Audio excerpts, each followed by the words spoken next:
Hello, and welcome to my research I conducted, which I looked at morphological awareness and the connection it has with reading comprehension.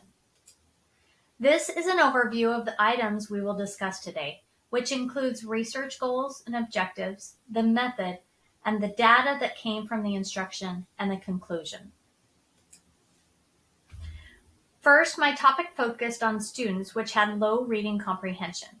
The problem was students could read fluently, but they struggled with understanding what they read. This negatively impacted these students in many areas. So my research question was, what impact does learning Greek and Latin roots have on students' reading comprehension? The product and the methods. The participants were 6 fifth grade female students that had taken reading comprehension screeners and had been identified as having a deficit in this area. They had been assigned to my RTI group for this specific intervention. To begin this intervention, I explained the overall learning target or objectives to the students. We read the I can statement together. Second, the students were asked to take a pretest to give me a baseline of where their initial reading comprehension levels were at.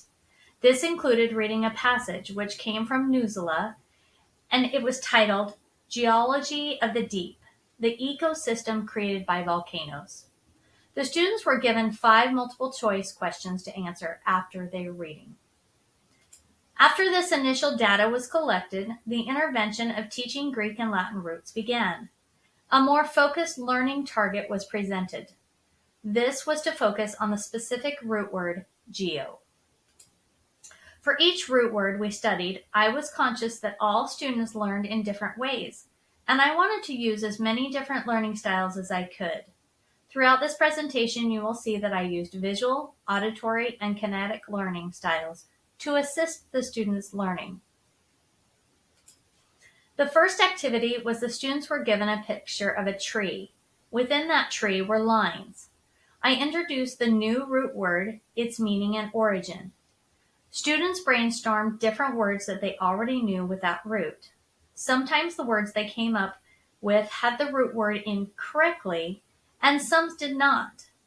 It was a great opportunity to teach the students that not every word with those 3 letters together necessarily has this meaning. They had to use context clues also to help them decide whether it was a true root word or not.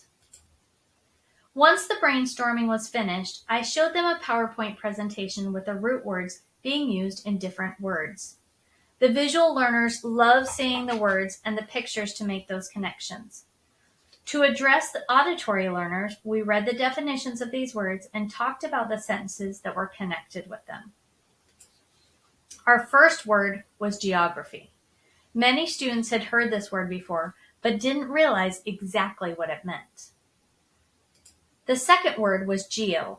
This was a word that many students had never heard of before, although once they saw the picture, they knew what it was. The third word was geothermal. This actually had 2 roots in it and gave me an opportunity to quickly teach another root word. The students got excited when they could understand the definition just by recognizing 2 root words. After the PowerPoint, we reviewed the official definitions. The next activity was one where they were given sentences and had to insert the correct word to complete the sentences. Following this, the students were given a graphic organizer where they would write the word containing the root word, write the meaning of it in their own words, and then create a drawing to represent what it meant. The students enjoyed drawing and sharing their drawings with others. These same activities were done with 2 other roots, dem and mar or mer. As the students continued to learn and add to their vocabulary, they became more and more excited about learning Greek and Latin roots. They started sharing more and more words that they had heard outside of our RTI time. This was exciting for me to see. After the 9 days of intervention, the post-test was given. This consisted of the same passage and questions that were given for the pretest. The quantitative data was collected from the pretest and post-test comprehension questions and entered into Google Sheets for analysis. The results can be seen in this table. This is the raw data that shows the pretest and post-test scores out of the possibility of 5. I want to draw your attention to student 2 and 6, which made the most gains from the pretest to the post-test, with student 2 making an 80% gain and student 6 making a 60% gain. Although student 5 had a decrease of 20%, it is possible that they were just a lucky guesser on their pretest.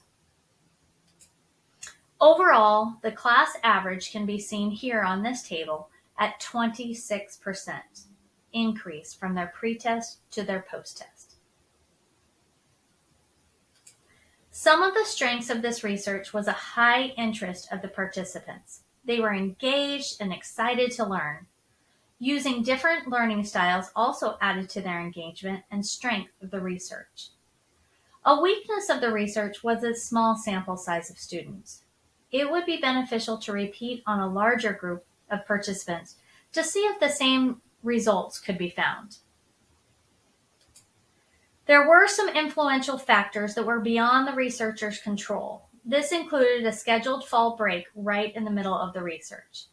This could have affected the students' ability to retain the information. Attendance was another factor. Although student 6 had the most absences, they still showed significant growth in the study. It would be interesting to further investigate the teacher side of teaching Greek and Latin root words. Although it is a common standard, very few teachers attempt to teach morphological awareness. One possibility is the teachers lack confidence within themselves to teach this. Further research is needed to investigate this possibility. I thoroughly enjoyed conducting this research, and the results gave me a newfound confidence and importance of teaching morphological